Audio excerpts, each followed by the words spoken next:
20% of people who develop colon cancer are actually under the age of 50. In the past, it's been traditionally thought of as something you develop when you're older, into your late 50s and 60s. This trend, I think, in early onset colon cancer is rising around the world. Dr. Andy Chan is a Harvard Medical School professor and program director for gastroenterology training at Massachusetts General Hospital. It is a cancer which can be quite morbid in terms of the kinds of complications it can cause. Or you could have symptoms related to blockages in your large intestine, so it's difficult for you to pass bowel movements, pain in your abdomen, difficulty digesting your food, difficulty in staying nourished, and also weight loss. Being very vigilant about some very early symptoms is important. What are the actionable things that our audience could do to lower their risk of getting colon cancer? Screening is something that we know saves lives. Diagnosing at an early stage is critical. Those people can be cured of cancer over 95% of the time. Are there specific foods or dietary patterns that are really associated with higher risk of colon cancer? The International Agency for Cancer Research did a very comprehensive review of dietary risk factors for colon cancer, and they felt the most compelling evidence was for... Welcome to Zoe, Science and Nutrition, where world-leading scientists explain how their research can improve your health. Andy, thank you for joining me today. Pleasure to be here, Jonathan. So we have a tradition here at Zoe, which we have intentionally designed to be really hard for professors and academics, where we have a quick fire round of questions from our listeners. And we have these very strict rules, Andy. You can say yes or no, or if you absolutely have to, you can have up to a one-sentence answer. Are you willing to give it a go? Okay, I'll give it my best. All right, brilliant. Is colon cancer a risk for people under 50? Yes. Is there a link between colon cancer and your gut microbiome? Yes. Can inflammation increase the risk of cancer? Yes. Could the way you cook your meat affect whether you get colon cancer? Yes. Can changing your diet lower your risk of getting most cancers? Yes. I think already people are going to be really interested in those answers. Now you can have a whole sentence or two. What's the most common misconception that you hear about colon cancer? I think the most common misconception nowadays is that colon cancer is a disease of older people.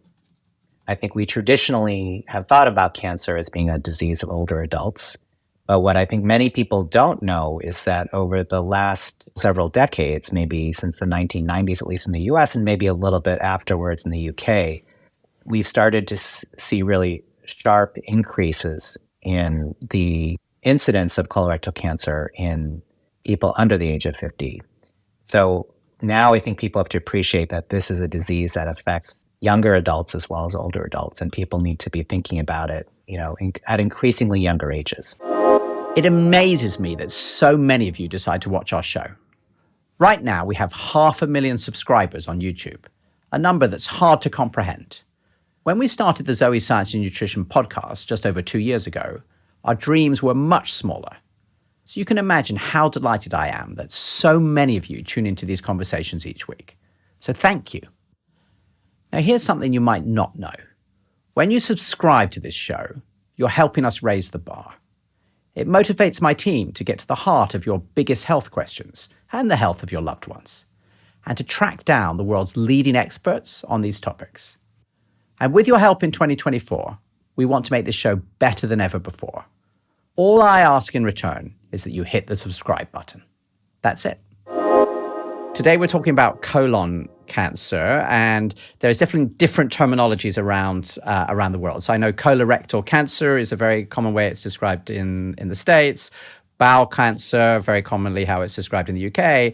And so consistency, we agreed we were going to call it colon cancer today and hopefully make that work across the globe. Now, just as you've just been saying, the first thing that I wanted to mention is that when our team began researching this episode, one of the things they immediately uncovered was in the last few years, these instances of colon cancer have been increasing at an alarming rate in people under 50. And the second thing I want to mention is that when we asked our audience for questions about the topic, by far the most common question was, when should I start getting screened and how often?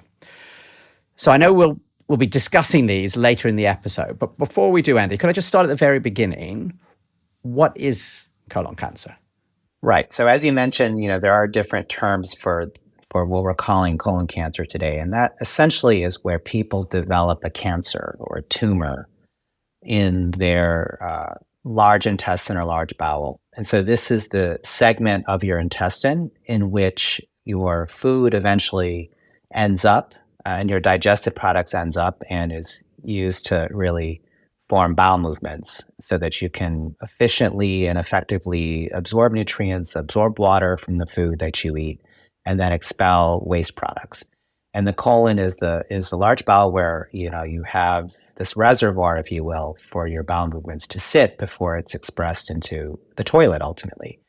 And within this segment of your intestine, there is the potential that you can have normal cells develop into small tumors known as colon polyps, and those colon polyps can over time become colon cancers. And those cancers ultimately can grow larger and invade into potentially the bloodstream and also spread to other parts of the body. And Andy, this is the first time that we've actually discussed cancer on the podcast, and I'm sure not the last one. So I sort of want to ask an even simpler question, I guess, within that story you're describing, which it started with these small tumors you described that then become a cancer.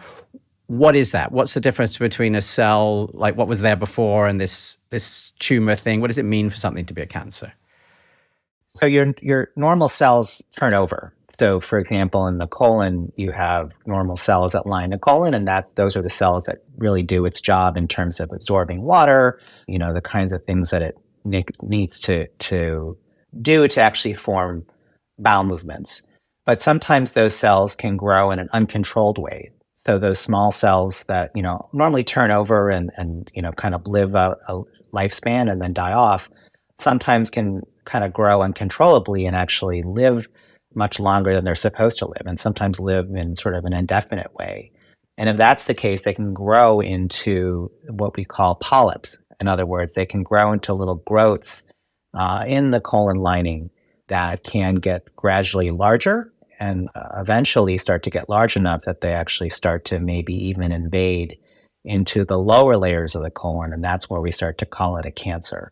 It's essentially a process in which cells grow in an uncontrolled way, and that ultimately leads to a detrimental effect on surrounding structures in the body, and also if it eventually leads to growth into the bloodstream, and those cells start to break off and start to form in other parts of the body. It can grow in other parts of the body and cause what we call metastases, or tumors that are in other parts of the body and where they're not supposed to be. And that can be an area where you get symptoms as well.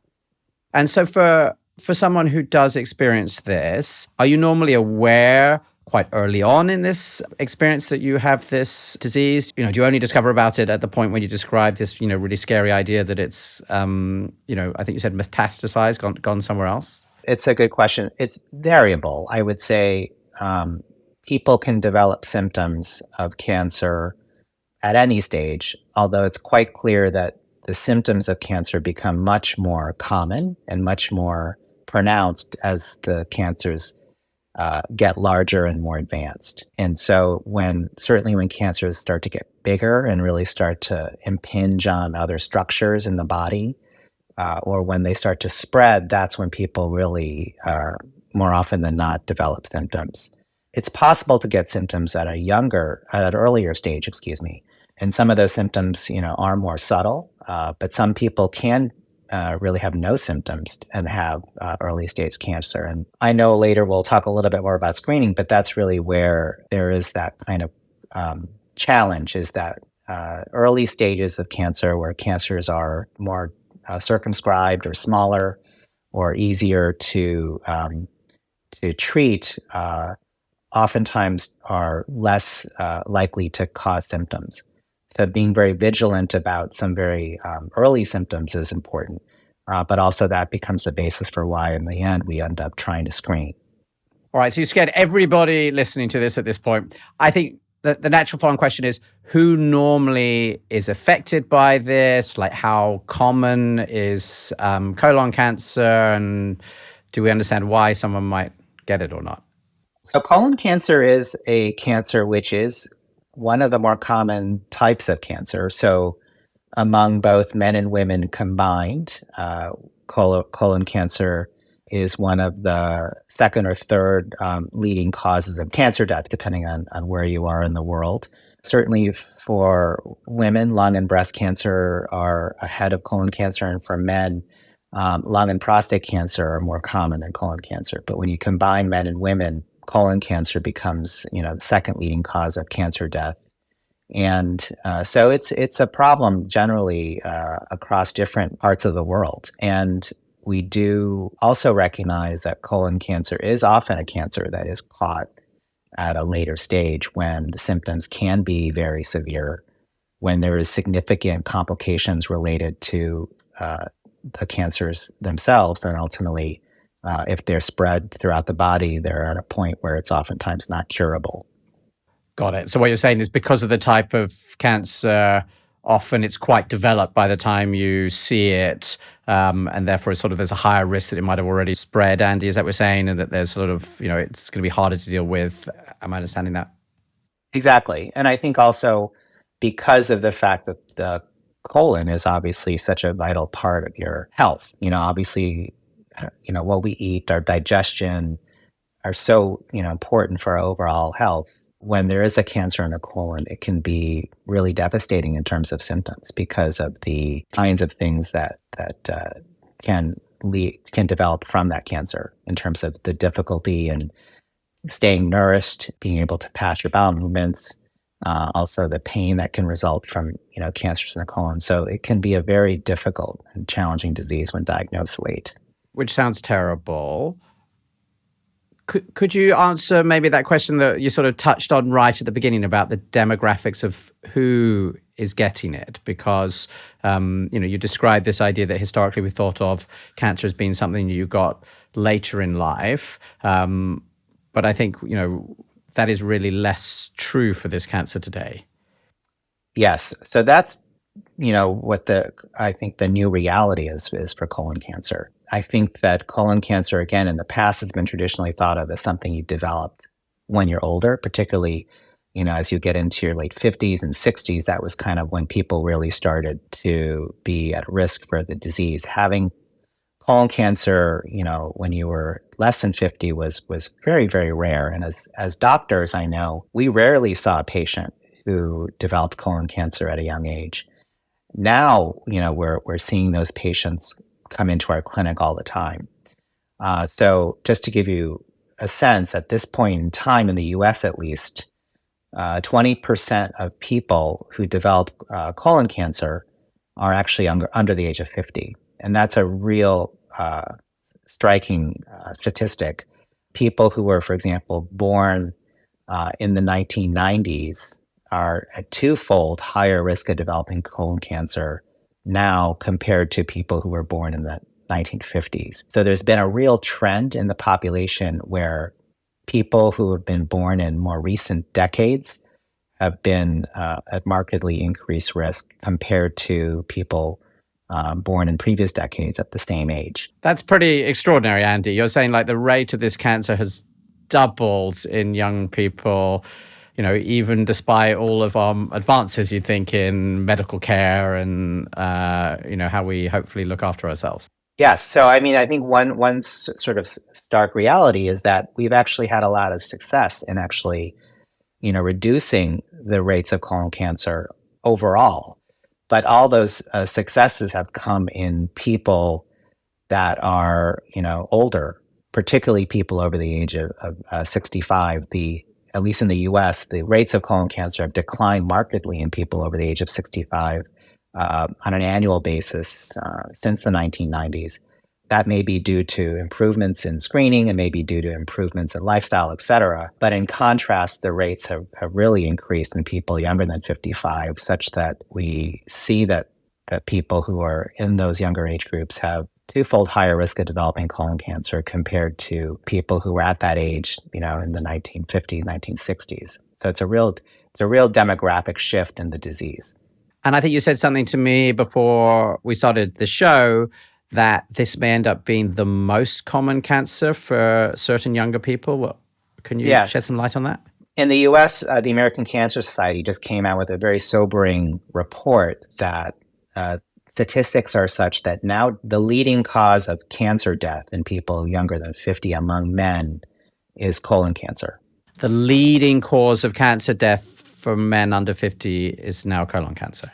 And by 2030, they estimate that it will become the leading cause of cancer death for both men and women. So that's a real change from where we were, 10, 20 years ago. And I feel like that is a long way from the common conception, because you're actually saying that as a cause of death, for example, that would actually be higher than breast cancer for women under 50 in just a few years. Is that correct? Did I understand that? Exactly. Yeah. Which I feel is, and it obviously in no way reduces the seriousness of breast cancer or any other cancer, but it does suggest that there is not a popular understanding of just how common this is becoming as a cancer for younger people. Correct. Yeah. I mean, I think that's another trend that we're seeing. We're also seeing that, for example, breast cancer incidence is rising also in younger women, not at quite the rate of increase as we're seeing with colon cancer. So cancers in general seem to be shifting downward in terms of when the age at which they're starting to first present, but the increases are the most striking for cancers of the gastrointestinal tract. So, Andy, I have to ask, what's going on? Well, that's the big question in the field. I think there's been a lot of obvious interest in trying to understand why this trend is occurring, because only by understanding why it's occurring can we actually start to figure out how to reverse the trend. So there have been a number of hypotheses and a number of risk factors that have been characterized based on the studies that we have underway now. This is a research area that my group is particularly interested in, and I think what we've wanted to focus in on are things that we know are risk factors for colon cancer more broadly, to see if they might be playing a particular role in younger adults. First and foremost in that has been, I think the trends that we've seen population-wide, at least in the US and also most other countries, in the rising incidence of overweight and obesity. Those are risk factors for colon cancer in older adults. So it's not surprising that they also turn out to be important risk factors for colon cancer in younger people. And we all know that obesity and overweight have been rising as well in the population over the last several decades. So some of that increase in cancer rates might also be attributable to some of those increases we're seeing in overweight and obesity. So that's one factor that we know is important. The second area that we are really interested in knowing more about is the role of diet. I think that our diet has changed appreciably over the last several decades in many ways, as you probably can glean from sort of how we think about diet and with respect to overweight and obesity. Some of those same dietary factors may be driving colon cancer rates as well. We know people, for example, eat more concentrated sweets, they eat more meat, and those are risk factors that we know also are risk factors for colon cancer. So some of those population trends and those dietary factors may be also driving risk in younger people. There might be also some unique components of food that we're still really delving more deeply into. We know that our diets now, as compared to 10, 20 years ago, are much higher in what we call ultra-processed foods. So foods that are designed to be highly palatable, easy to eat, have a lot of convenience built into them, are foods that have been really increased in consumption over the last several decades. And ultra-processed foods have been linked to cancer rates as well. The other area that's also of interest for people is the changes in the way we consume alcohol. Alcohol, particularly heavy alcohol use, is a risk factor for colon cancer, and we know drinking habits have changed a lot again over the last several decades, even preceding the pandemic. So that has been something that we've been studying in a more intensive way. And then some of the things that are particularly interesting also is to think about some of the overlooked dimensions of these risk factors. I think we think about these as being risk factors, but also need to think about, when during the life course are these risk factors most important? Is it the fact that people are, really maybe eating more of these unhealthy foods at an earlier point in their life cycle, like, when they're adolescents or young adults, than in past years that may be driving risk in a different way? We also know there are dimensions about when we eat food and when we drink, which is important. So, for example, we tend to drink more now in large quantities. It's so-called binge drinking. So, is binge drinking a particular risk factor for cancer in a way that more consistent low-level drinking was not? These are all kind of really important dimensions of exposures and risk factors that we're considering. And then last, I think we all recognize that there are many people that are younger than 50 that develop colon cancer that don't have any of these risk factors. I have many patients that come to me that are lean. They've never been overweight. They eat a very healthy diet. They don't consume large amounts of meat. They really watch what they eat, yet still get the disease. So this is not a complete explanation for why we're seeing the trends. There's other things out there that are driving risk that really are at this point speculative. I think we need to investigate further. Are there environmental factors, pollutants, things like that have still been not characterized that we need to maybe investigate further?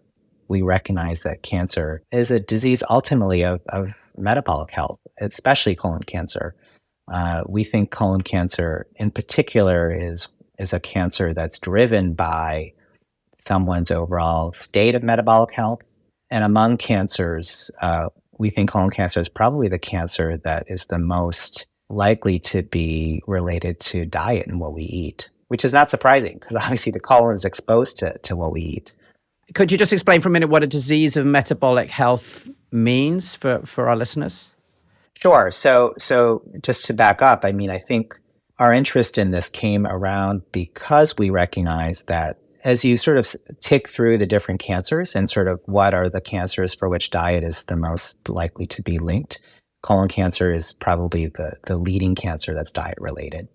We also know that colon cancer is particularly related to other factors that we associated with how we metabolize food and our metabolism more broadly. What I mean by that is there's been a lot of interest in, for example, the fact that, again, people with overweight, obesity are more likely to develop colon cancer. People with diabetes have a higher risk of colon cancer. People who have so-called metabolic syndrome or a constellation of sort of conditions related to what we call insulin resistance are more likely to develop colon cancer. And insulin itself has been thought to be a risk factor for colon cancer. That high levels of insulin in the blood, for example, drive the uncontrolled growth of cells in the colon. And so is, for example, the sort of high levels of insulin that occur and related to metabolic diseases a driver of colon cancer. I think that's been really a leading hypothesis too. So I think of the cancers of the body, colon cancer is the one that seems to be most linked to metabolism, or how we eat our food, how our body processes food, and our body's response to food.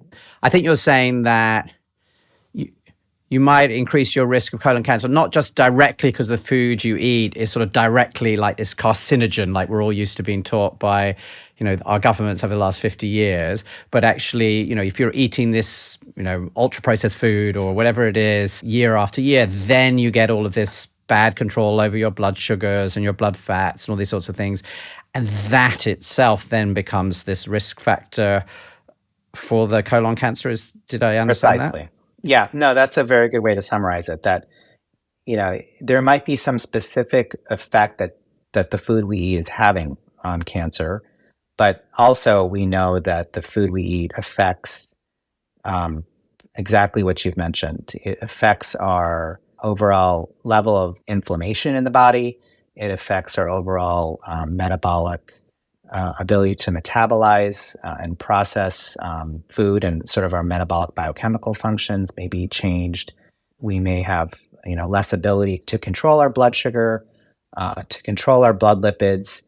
So the fact that diet can, for example, raise our blood sugar, raise our insulin levels, raise our inflammatory markers, also raise some of the other lipid markers that we know may cause, again, inflammation or diseases in our blood vessels, may also be causing problems with our ability to prevent our colon from growing tumors and developing cancer. And Andy, I'm sitting there looking at the beautiful view in your office behind you as you say that. And it reminds me of the first time that I met you, which must be 7 years ago, I think now, when I was with my co-founder, Professor Tim Spector, and talk about this idea of kicking off this very first Predict One study, looking at the impact of diet, but particularly about sort of the microbiome and how that tied into diet and different personalized results, and rather amazed to discover how interested you were, which is, when you started working with us now a long time ago. So I would love to discuss, because I know this is a big part of your personal research and interest, how the gut microbiome sort of links into the things that you're describing, to what extent you believe that the health of your microbiome, is linked to, your risk of developing colon cancer, and I guess what the status is of your research and others around that today, because I know that this has been a big part of why, you've been, really interested to and helped us a lot in the research we've been doing. Yeah, so as you mentioned, it's been a terrific history we've shared together and working together on the Zoe Predict studies here at Mass General. And our interest, I think, was driven largely because we are so interested in diet and the gut microbiome and what its impact is on health in general. So just as we really recognize that diet was a major sort of risk factor or element of colon cancer risk, in parallel, we also recognized that there was increasing data that the gut microbiome was an important factor in the development of colorectal cancer. There have been, and there have continued to be, a large number of experimental and animal studies that show that the gut microbiome is linked to colon cancer in a very direct way. So you can induce cancers by changing, for example, a mouse or an animal's microbiome, and you can reverse cancer by changing an animal's microbiome in a positive way. So that data is really, really compelling. That shows that linkage between gut microbiome and cancer in these experimental models. Andy, just before you move on, I just want to make sure that I got that right, because there's often a debate about the microbiome and to what extent it has any real cause rather than just being an indicator. But here you're saying that in animals, they've literally been able to, you put the sort of the wrong bugs in and you can get this cancer, and equally well, if you change them for the better bugs, you can actually prevent the cancer? Exactly right. Yeah. So, I mean, there's cause and effect that we can show in experimental models in animals. That, I think, has been very compelling. At the same time, we are seeing increasing data in humans that the gut microbiome is an important risk factor. There have been a large number of epidemiological studies that have shown, for example, that people who develop colon cancer have a different gut microbiome compared to people that do not. And those changes in the gut microbiome are changes that are similar to the changes that you see in mice that develop cancer, more directly. So, there's very strong kind of convergence of that human data with the mouse data that suggests that what we're seeing in experiments are likely to be very relevant to the human condition. I think there's also,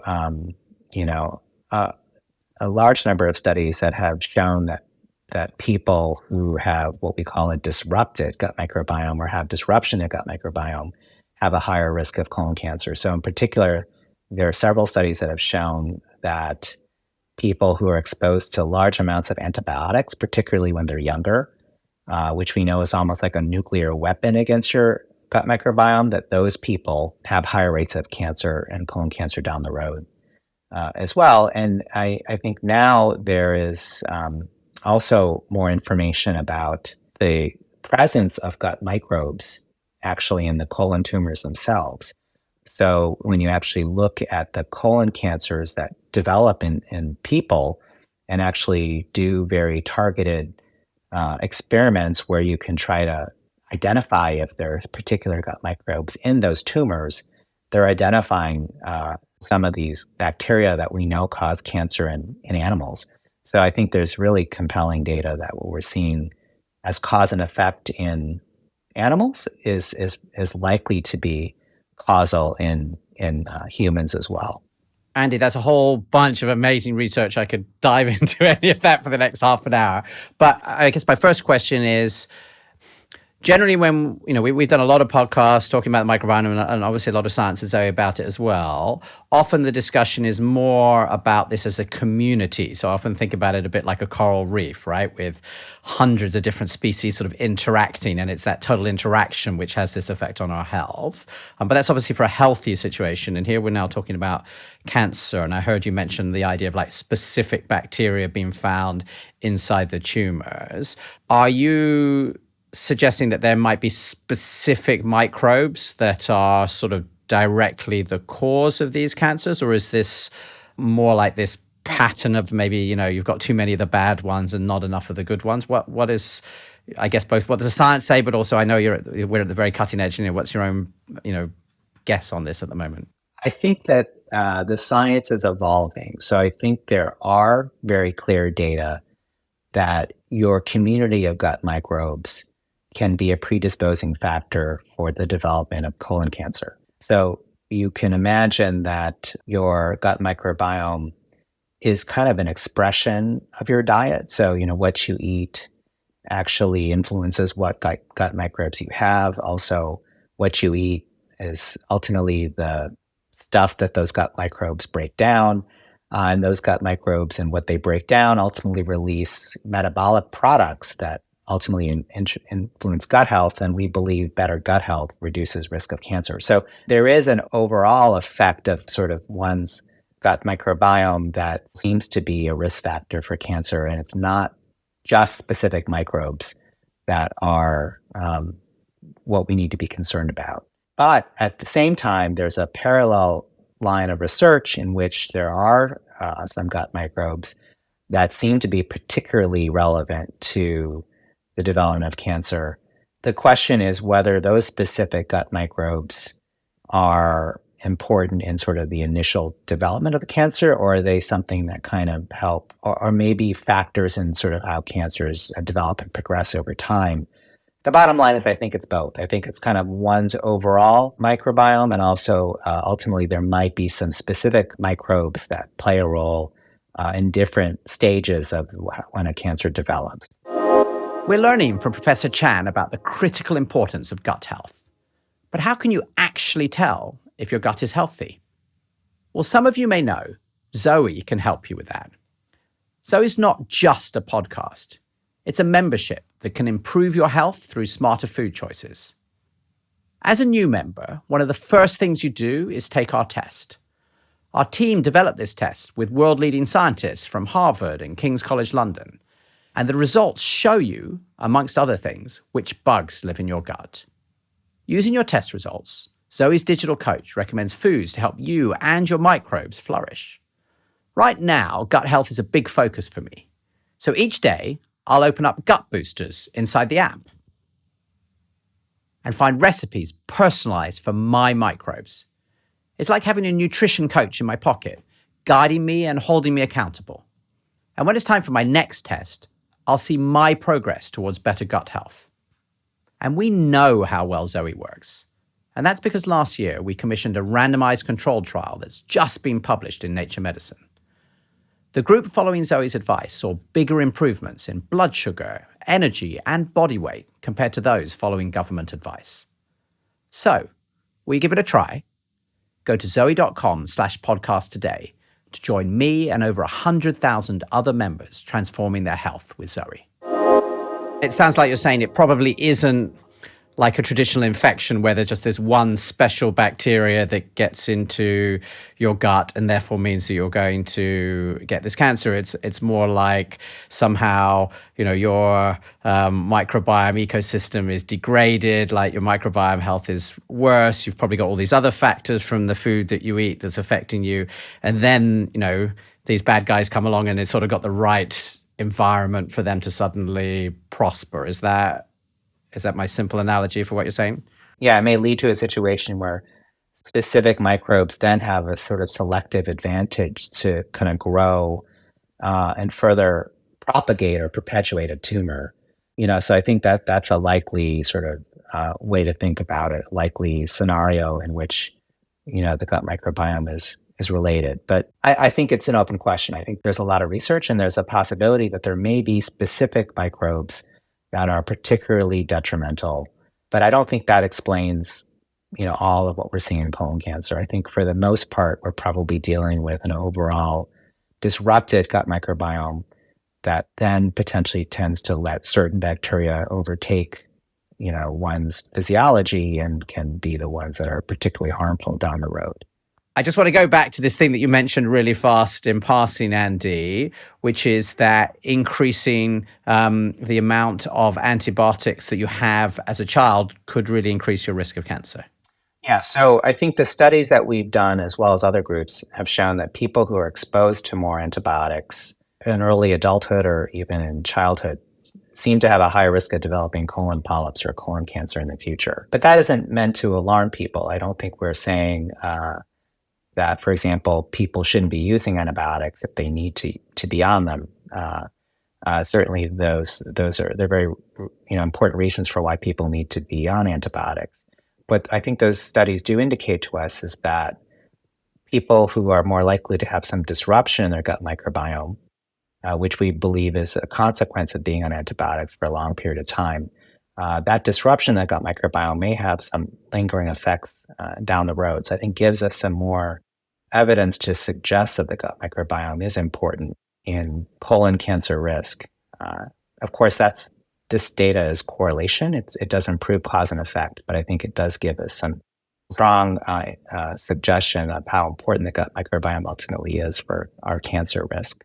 And Andy, there are very varying levels of antibiotic prescription across different developed countries. And the US is one of the countries that has very high levels of prescription of antibiotics versus some like rich European countries that have like very good health outcomes, just to, sort of to compare like for like. Does this cause you to like question whether them, obviously it's life-saving in a whole bunch of cases, but there could also be a case that it's sort of over-prescribed because historically we felt that there was no downside to the antibiotics. And does this sort of suggest that we need to be, sort of more thoughtful than perhaps we have been in the past? I think that's true. I mean, we definitely overuse antibiotics. I think we have recognized that's a longstanding problem in the US in particular. So it does suggest that we need to be more conscious and judicious in how we use antibiotics and really have a good reason to use them when we do use them, just because that's good stewardship in terms of being able to make sure that the right people get them, not only for this sort of question about the effects on the gut microbiome, but also just in terms of preventing issues with antibiotic resistance, et cetera. So there's many reasons for why we have to be more careful with our use of antibiotics and use them when they're only very appropriate. I think that's really interesting. I've definitely changed my own view as I think about my children. So I think about my son is 16. I didn't think about this at all. My daughter is 4. That was after Zoe. And my wife's a doctor, as you know. So she's really in charge of all medical decisions. But I'm definitely really shifting my view that, you should have antibiotics if you're really sick. But I think I would have historically been like, oh, she's a bit sick. We should really try and get the doctor to give antibiotics, that'll, because you get this sort of instant win. And I think about it a bit now like, the instant high you might have of having a piece of cake and a candy. Like, we know that's not good for you in the long run. Doesn't mean you should never do it. And so I have definitely shifted my for you because of that, and also like my own experience with having very serious antibiotics a year ago after a minor surgery, and just seeing like the incredible decimation of my own microbiome and the time it's taken to go back. That's definitely made me think, not that you should never do it, but that you wouldn't want to do it if you didn't need it. They're powerful drugs. I mean, obviously, they're designed to do certain things that are important to our health. And when, again, there's a clear infection and there's a clear disease to be treated, there's no better drug. But if the reason to use it is not very clear, or you're just sort of using it just to kind of make yourself feel better, then it's more likely than not that it's not going to probably make a difference in sort of the symptoms you're having, and could kind of cause these longer term consequences. So I think doctors and patients alike, I think, are becoming more aware that they need to think carefully before they start antibiotics.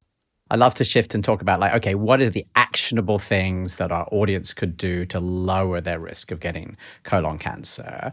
And as I mentioned right at the start of the episode, like by far the most frequently asked question, interestingly, was about screening. So could you maybe start with that? Like, who should be getting screenings? How often? And I know that, what actually happens is different country by country, but just looking at this to start with as a researcher and expert, what would be your advice? So as you did mention, things vary from country to country. So I'll speak to this from the standpoint of being a physician in the U.S.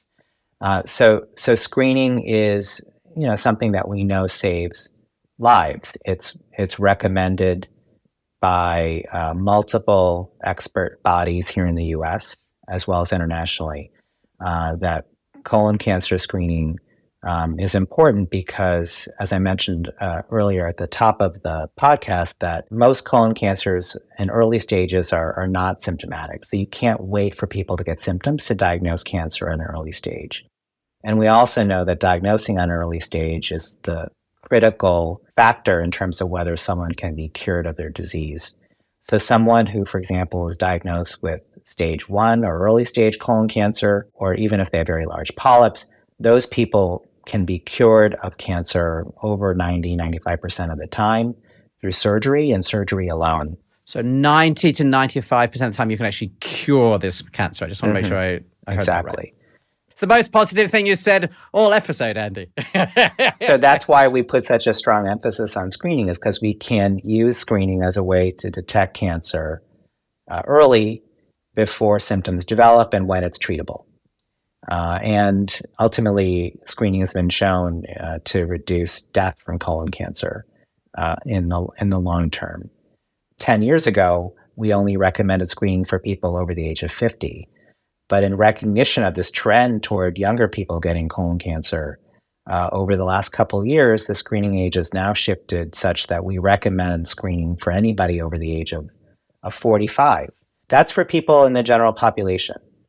Now, if you have a family history of colon cancer, then we recommend you start screening earlier, either at the age of 40 or 10 years before your relative got colon cancer.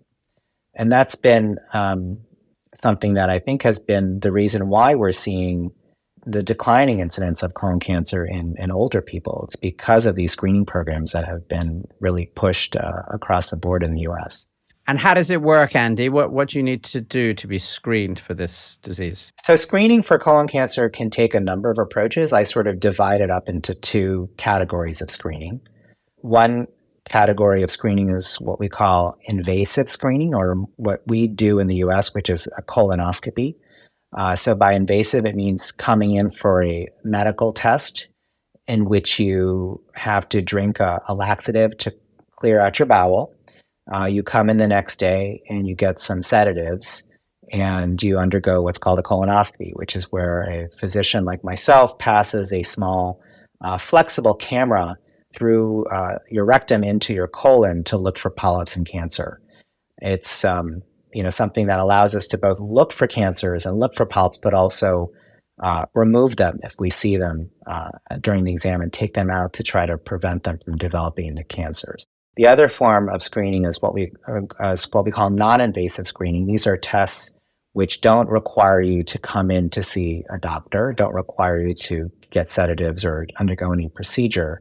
And these are tests in which we basically take a small sample of your bowel movement and either look for blood or look for some mutations, DNA mutations in your bowel movements. Those screening tests are done in the comfort of your home, and you send them in to the doctor to read. And if you see anything abnormal on those tests, then you may be referred for that colonoscopy I mentioned with a doctor. And both are reasonable options for screening. Got it. So there is actually the second one where basically you're just getting a sort of sample of your poop and testing it actually is quite effective in terms of picking up these earlier stage cancers. Yes. So the screening that you can do with just a bowel movement will pick up cancers at a very high rate. It's not as good at picking up polyps. Again, polyps, as I mentioned, is that sort of early tumor. It's not yet a cancer, but it can become a cancer. Those polyps are kind of even earlier in the process of colon tissue becoming cancer. And so if you see a polyp and find a polyp, you take it out because you want to kind of interrupt that progression to a cancer. The stool tests are not very good at picking up polyps. The colonoscopies are definitely better at picking up polyps, which is why some people feel more comfortable having the more invasive test, the colonoscopy, whereas other people are more comfortable having the non-invasive stool-based test. And again, depending on the country, you may be restricted in terms of what you have access to. So, for example, in the UK, stool-based testing is what's recommended. Colonoscopies are reserved really for people who have positive stool-based screening tests. In other words, a screening test that's abnormal or have other symptoms or risk factors that require them to have the colonoscopy. So I would say that a lot of people, particularly young people, should not be afraid to get screened. I think if you're thinking screening is a very involved, kind of invasive test, it doesn't have to be. The stool-based tests are really quite good. And really what we feel in the field is that the best screening test and the best way to prevent cancer is the one that you can do, and the one that gets done. And so if you can, submit a little sample of poop, and that's all you need to do, I think that goes a long way toward prevention. Can I talk about how you could change your diet in order to reduce your risk of colon cancer? Yes. So that again, I think is something that also we need to pay more attention to. I think there is a justified focus on screening. I think it is such an effective tool. And so we should do as much as we can to get our population screened. But as you mentioned, I think screening is not without cost. And also, we can't screen our entire population. Certainly in the US even, we lowered the screening age to start at 45, but people are still at risk for cancer, younger than 45, but we don't have the resources to screen everybody. So it's really important to also think about other approaches to prevent colon cancer in addition to screening, and that can be used as a complement to screening. And that certainly involves trying to modify those things that we know are risk factors for colon cancer. We know that diet is a risk factor, and we know that diet is something that we can modify with some effort and with some help. And the added benefit of sort of working through that pathway is that those modifications we can make in our diet or lifestyle could have some benefits for things other than colon cancer. So it can obviously reduce our risk of diabetes, heart disease, maybe other cancers. So there's a lot of cogent reasons to think about lifestyle modification as being really a central component of cancer prevention strategy. And Andy, are there specific foods or dietary patterns that are really associated with higher risk of colon cancer? So we'll start with what we know, and then we'll start with where we hope to go. So what we know is that red meat intake and processed meat is a risk factor for colon cancer. So the International Agency for Cancer Research did a very comprehensive review of dietary risk factors for colon cancer, and they felt the most compelling evidence was for red and processed meat as being a risk factor. So reducing your intake of red and processed meat as much as possible is one key way that you can reduce your cancer risk. The other factor I think also that's becoming increasingly important is alcohol. I think trying to reduce alcohol intake is probably important to do. It's not clear whether there's a threshold effect. I think that it's becoming maybe more clear that it's probably a linear risk factor. So the less you drink, the better in terms of your risk for developing colon I cancer. wanted to ask you about that because I know that on an overall basis, it isn't just like the more you drink, the worse. I've understood from a lot of scientists here and talking about the advice for Zoe that sort of like one glass of red wine probably isn't making things any worse at all, but then it gets much worse as you increase. But in this case, you're saying it's not like that. Even just any amount of alcohol is increasing the risk, and it just sort of goes up and up as you drink Yeah, I more. think it's not clear. I think that how steep that curve is. So it could very well be that there's a little bit of an increase in risk with that one glass of red wine, but as you start to get up to 2, 3 drinks, you start to really get a steep increase in risk. That sort of dose response, if you will, I think is still something that we're grappling with. Got it. Okay, so not clear, but so it might be that it's not completely the same, but it's certainly not. It's not the all clear that some people might want it to be, who would like to be able to have a glass of wine. Right. So those are the established risk factors. And I think going to where we want to be, I think there is increasing data now that diets that are higher in sort of whole grains and fibers may be protective against colon cancer, and that may be mediated by potentially its effect on the gut microbiome. So one of the questions that we hope to answer in our Grand Challenge Award to investigate not only causes of early onset cancer, but also agents to reverse early onset cancer is, are there specific diets that we can start to understand could be tailored in a way to promote a gut microbiome that is associated with lower cancer risk. So by combining kind of the information we're developing and learning about what sort of gut microbiome is associated with colon cancer, it stands to reason that we can start to maybe develop a diet that may actually modify the microbiome in a way that's healthier and that's associated with low risk of cancer. And that may in part be related to fiber, but also may be related to other dietary components as well. And Andy, we had a lot of questions sort of about two particular aspects of food. So I just want to make sure I ask them really clearly. One question was, should we be concerned about nitrites found commonly in deli meals? And I think you just mentioned something about processed meats. I'd love to understand that. And another one was back to the question I asked at the beginning about the temperature at which you cook meats. And is it important, whether you're eating sort of raw red meat or cooked? Do you have any views on either of these? Yeah, so the association between red meat and also processed meat and colon cancer, I think is quite compelling based on the epidemiological studies. The mechanism by which those factors can lead to cancer are less clear. From experimental data, there is a suspicion that maybe nitrates could be a factor. But there's also strong data that supports that it's not necessarily the meats themselves, but how they're prepared. So nitrates being a preservative is one factor. And this is all stuff like sort of sausages and salamis and bacons and these sorts of things, Andy? Is that what we're talking about when we talk about processed meats? Correct. Luncheon meat, bacon for sure, are particularly linked to cancer risk. The other dimension is how we cook the meat, as you mentioned. So I think one of the strong hypotheses linking meat to cancer risk has been through the production of certain carcinogens that are generated when you cook meat at high temperatures, in particular the generation of what we call heterocyclic amines. And that occurs when you char meat. So when you grill it or when you cook it at a really high temperature, you tend to form these heterocyclic amines. And those amines, when ingested, causes cancer in animals. So that is a potential mechanism also.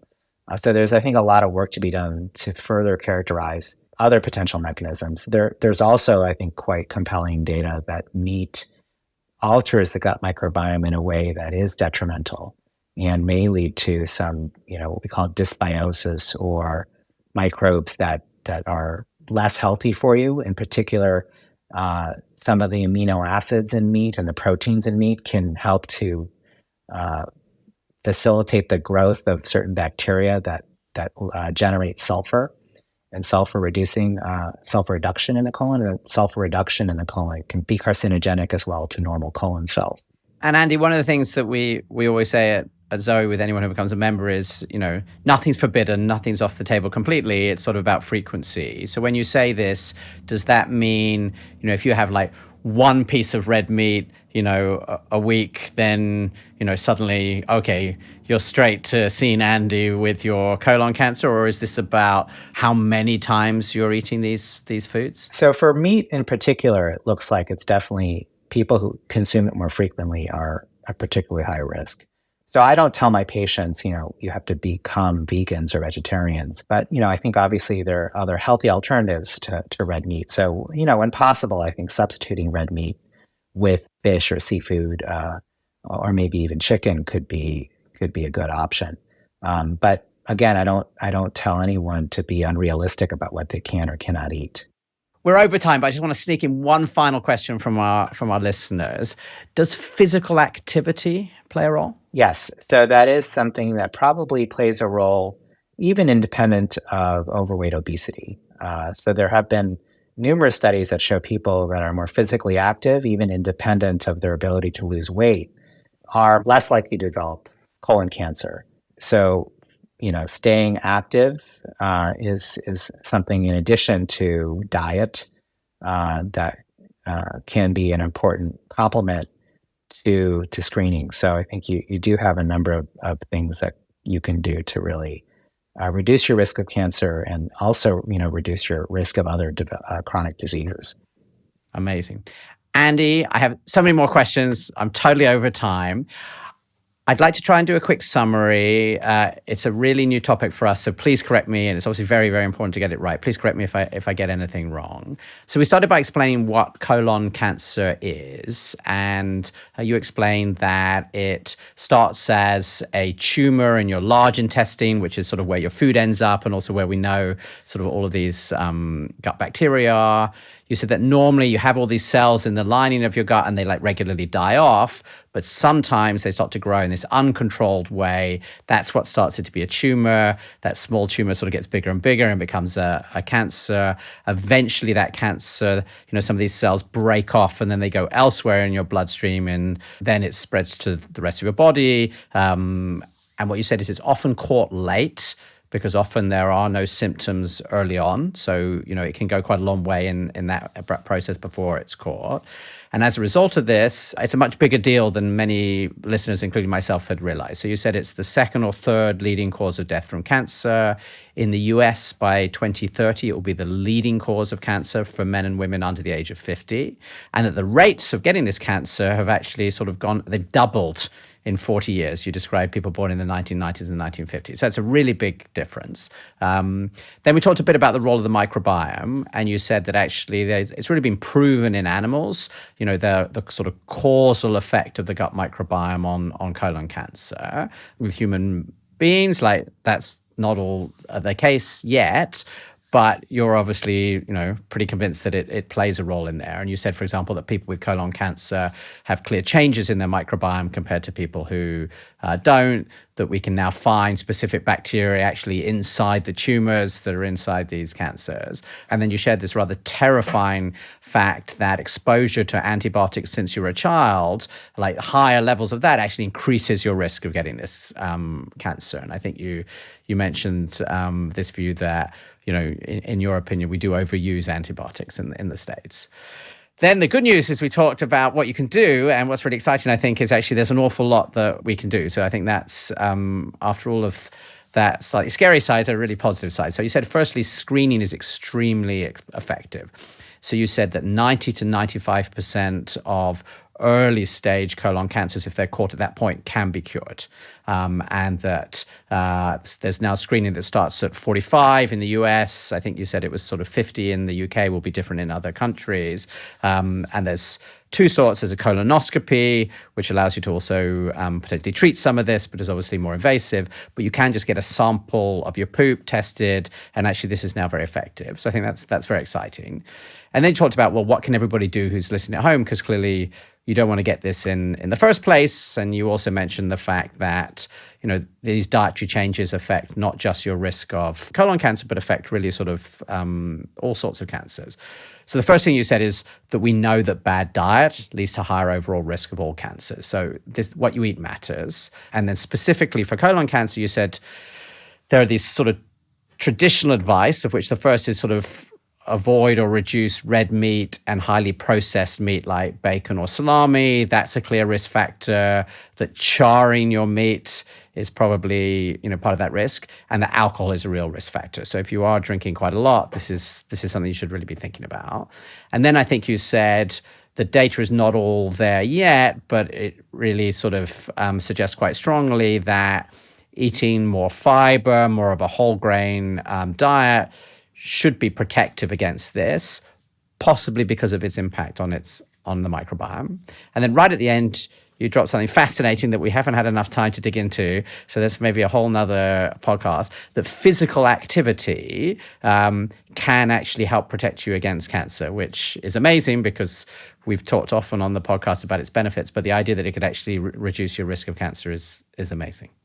Yeah, that's a great summary. If I could just add one last point. So you did mention that your audience is global. So I do want to mention that this is, although we focus a lot on the US and also the UK, this trend, I think, in early onset colon cancer is rising around the world. So even in countries, for example, like India, which had traditionally seen very low colon cancer risk, and possibly that was due to a high level of vegetarian diet, other things, we're seeing also rapid increases there too. So it is a global problem. So globally, I think we need to think about not just, screening, but diet and health, because we can't screen in many parts of the world. So I do want people to recognize it's a global problem. And so we have to think about, diet, lifestyle, physical activity from a global perspective to really prevent and reverse this, terrible disease. Andy, thank you so much for that and for the clarification at the end. It was such a pleasure. It's such a pleasure always working with you and your team. And I'm so glad we could make this podcast happen. I hope we can tempt you back for another one. I'd love to. Thank you. I hope you learned something today and enjoyed the episode. If you listen to the show regularly, you probably already believe that you can transform your health by changing what you eat. But now, there's only so much you can learn from general advice on a weekly podcast. If you want to feel much better and live many more healthy years, you need something more. And that's why each day, more than 100,000 members trust Zoe to help them make the smartest food choices, so they could feel better now and enjoy many more healthy years. Combining our world-leading science with your Zoe test results, Zoe is your guide and coach to sustainable improvements to your health. So how does it work? Zoe membership starts with at-home testing to understand your unique body. Then Zoe's app is your health coach, using weekly check-ins and daily guidance to help you shift your food choices so as to steadily improve your health. I rely on Zoe's advice every day, and truly, it has transformed how I feel. So, to take the first step towards the possibility of more energy, less hunger, and more healthy years, take our quiz and get a free program to help identify changes to your food choices that you could make right now. Simply go to zoe.com/podcast, where as a podcast listener, you can also get 10% off.